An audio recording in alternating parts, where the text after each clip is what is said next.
آپ کا آپ کے عزیز و اقربا کا معاملہ ہے، آپ کا آپ کے پڑوسی کا معاملہ ہے نا معاملے، تو نبی مرسل نے کیا ان معاملات کو چھوڑ دیا؟ صحابہ کرام سے تو اتنا حکم ہے، اتنی روایتیں ملتی ہیں کہ پیغمبر اکرم جب پڑوسیوں کے احکام بیان کرتے تھے تو بہت سارے ایسے صحابہ کرام تھے جو مسجد نبوی سے باہر بھاگ جاتے تھے۔ کیوں بھاگ رہے ہو؟ اس لیے کہ نبی حکم نہ کر دے کہ پڑوسیوں کو اپنی میراث میں سے حصہ دے دو۔ یہ معاملات ہیں۔ ایک شخص امام صادق علیہ السلام کی بارگاہ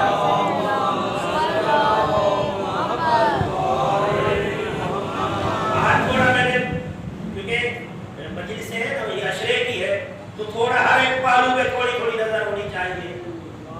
صلوات پڑھیے محمد اور آل محمد۔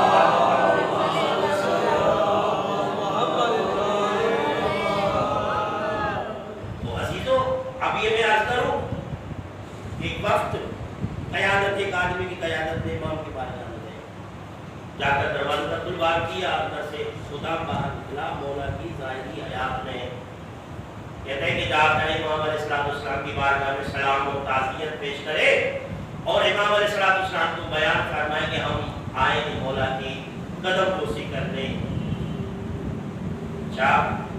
امام علیہ السلام کی بارگاہ میں وہ مولا کا خادم پہنچا اور کہا کہ مولا وہ کچھ لوگ آئے ہوئے ہیں جو آپ سے شرف زیارت ہونا چاہتے ہیں۔ امام علیہ السلام نے فرمایا کہ تم کہو تھوڑی دیر گزری، پھر دروازہ نہ کوئی بات کیا، پھر وہ آئے، کہا کہ مولا وہ زیارت آپ کو کہو تھا۔ دیکھو، کبھی آزمانے کے لیے تھوڑا سا صبر کرانا ہوتا ہے۔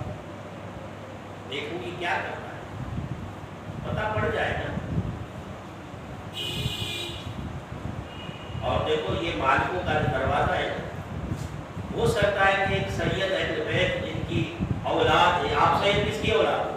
امام حسین کی اولاد ہو، مولا علی کی اولاد ہو، سادات اہل بیت ان کی اولاد ہو۔ آپ اگر ایک چولہا نکالتے ہو، علم نکالتے ہو، آپ ایمانداری سے بتاؤ آپ کی دعا پہلے قبول ہوتی ہے یا کسی دوسرے کی؟ ہو سکتا ہے آپ لوگوں کی دعا بعد میں قبول ہو۔ وہ جو کبھی آئے نہیں تھے، بے اولاد تھے، ان کو اولاد مل گئی۔ ایسے ہوتا ہے یا نہیں؟ ایسے کیوں ہوتا ہے؟ بھائی ہمارا تو امام ہمارا ہے نا، ہماری پہلے دعا قبول ہو۔ تو بھائی اس کی وجہ یہ ہے کہ امام جانتے ہیں کہ ان کو نہیں بھی دوں گا پھر بھی کہیں جائیں گے نہیں، نہیں دوں گا تو کہیں نہیں جائیں گے۔ کیوں کہ میرے تو ہے نا۔ ہاں جو آیا ہے یا آئی ہے ان کا ایمان ابھی کچا ہے، اگر تھوڑا نہ دوں گا تو بھاگ جائیں گے۔ ایسے ہی ہوتا ہے پاپا۔ تو آپ سے پہلے اب یہ مولا کے چاہنے والے تھے، مولا نے کہا صبر کرو، کھڑے ہو گئے۔ یہ نہیں کہا کہ ہم اتنے سفر سے آئے ہیں اور امام نے پانی کا نہیں پوچھا اور ہمیں بیٹھنے کے لیے جگہ نہیں دی۔ بھائی امام بھلی چاہے حجرے میں تھے لیکن آپ کے ساتھ تھے، صبر دیکھ رہے تھے کہ کتنا ان کے اندر تحمل مزاجی ہے، کتنا صبر ہے، کتنا ہے۔ اگر کوئی تھوڑا سا اپنے صبر کے پیمانے کو لبریز کر دے تو وہ ان کا نہیں ہے۔ مثال دے دو، اگر ایک چھوٹی سی مثال ہے، اجازت ہو تو صلوات پڑھیے محمد اور آل محمد۔ صبر کا پیمانہ، کیونکہ اپنوں کی صبر پہچانی جائے گی۔ بھلے چاہے بے روزگار ہے، روزی نہیں ہے، رزق نہیں ہے، کچھ بھی نہیں ہے، لیکن شکر الحمدللہ ثم الحمدللہ سب سے بہتر ہے۔ کیوں؟ کیونکہ ان کی محبت سے سرشار ہے، جن کی محبت کے بدلے اگر پوری کائنات کی دولت ملے تو بھی ٹھکرا کر مالکوں کے علم سے آ کر کے بچ جائیں گے۔ سمجھو ہے ایسی؟ امام علیہ السلام نے ان کو اندر بلایا، معاملات کے حساب سے بیان کر رہا تھا۔ جب اندر تشریف فرما ہوئے امام علیہ السلام نے ان کو بٹھایا اور پوچھا کہ بتاؤ کیا حال احوال ہے؟ کہا کہ مولا ہم آپ کے جاننے والے ہیں، آپ سے محبت کرتے ہیں اور ہم الحمدللہ آپ کے حکم کے مطابق اپنی زندگی بسر کر رہے ہیں۔ امام علیہ السلام نے نہ ان سے نماز پوچھی، نہ روزہ پوچھا، نہ حج پوچھا، نہ زکوٰۃ پوچھی، نہ خمس پوچھا، کوئی چیز نہ پوچھی۔ یہ بتایا کہ تیرے اور تیرے پڑوس والوں کے کیا حالات ہیں، آپ اور آپ کے عزیز اقربا کے کیا حالات ہیں۔ بھائی میں 40 دن سے بھی زیادہ یعنی محرم کے چاند سے لے کر 40 تک اور 40 کے بعد سے لے کر آج ربیع الاول تک میرے گھر سے امام حسین کا فرش اذان نہیں اٹھاتے، ایسے ہے یا نہیں؟ بڑی بات یہ نہیں ہے کہ جس مقصد کے لیے امام حسین نے اپنے سر کو قربان کیا اس بہن سے تو کلام ہی نہیں کرتا، بہن سے بات ہی نہیں، بھائی سے ناراض کیے، کیوں؟ اسی لیے کہ مقصد حسین نہیں سمجھا۔ یہ معاملات ہیں۔ امام حسین علیہ السلام نے دیکھا کہ 3 چیزوں کے اوپر یکے بعد دیگرے حملہ ہوا۔ سب سے پہلے عقیدہ، عبادات اور معاملات۔ اور جو ہے نا صحیح بات، 3 چیزوں کے اوپر، عقیدے کے اوپر کہ یہ دربار سے بڑی دربار سے اعلان ہوا، یہ نبوت وغیرہ کچھ بھی نہیں ہے، لا وحی ولا یوحا، کوئی جبرائیل نہیں ہے، کوئی وحی نہیں ہے، یہ بنی ہاشم کا ایک ڈھونگ بنایا ہوا ہے۔ یہ پہلا عقیدہ تھا۔ باتوں عزاداری، مجلسوں کا امتیاز اور سینے پہ پیٹنا اور ماتم کرنا یہ مقصد مجلس عزاداری نہیں ہے۔ دین کے بارے میں جانو جس کے لیے امام حسین اپنے بچوں کو قربان کر، اس کو جانو کیا چیز ہے جس کے لیے مولا نے اپنے تک سر کو قربان کر دیا، ان کے بارے میں تو ہمیں ہونا چاہیے۔ میں کیا عرض کر رہا تھا؟ سلوات پڑھیے محمد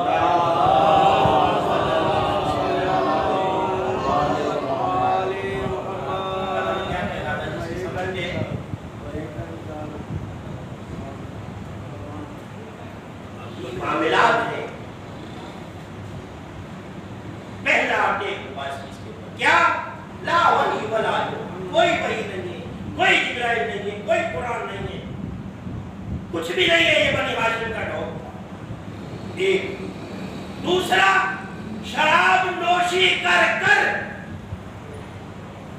اور جس بد کردار عورت سے اس نے خدا اور اس کے نبی کی بے حرمتی کی، اسی کو حکم کیا چل جا کر نماز پڑھا۔ یہ عبادات کے اوپر حملہ تھا۔ کعبۃ اللہ کے اندر کتے لے کر آنا اور ممبر تقریر کرتے ہوئے 2 کتوں کو ساتھ میں بٹھا کر اور شراب نوشی پینا، یہ کس کی عبادات کے اوپر اٹیک، یہ ہے نا صحیح، یہ عبادات کے اوپر اٹیک تھا۔ آپ نے مسائل میں سنا، مقابل کی کتابوں میں پڑھائے کہ جب ابن زیاد کے کوفے میں مولا حسین کریم کا سر لیا گیا تو وہ کون سی عبادت کر رہا تھا؟ کون تھا؟ کوئی عام شخص سے تھوڑی تھی، وہ بھائی مسلمانوں کا گورنر تھا، کوئی سپاہی تھوڑی تھا، کوئی عام تھا بھائی، اس کو تو پتہ ہی نہیں تھا کیا ہو رہا ہے کیا نہیں ہو رہا، وہ گورنر تھا۔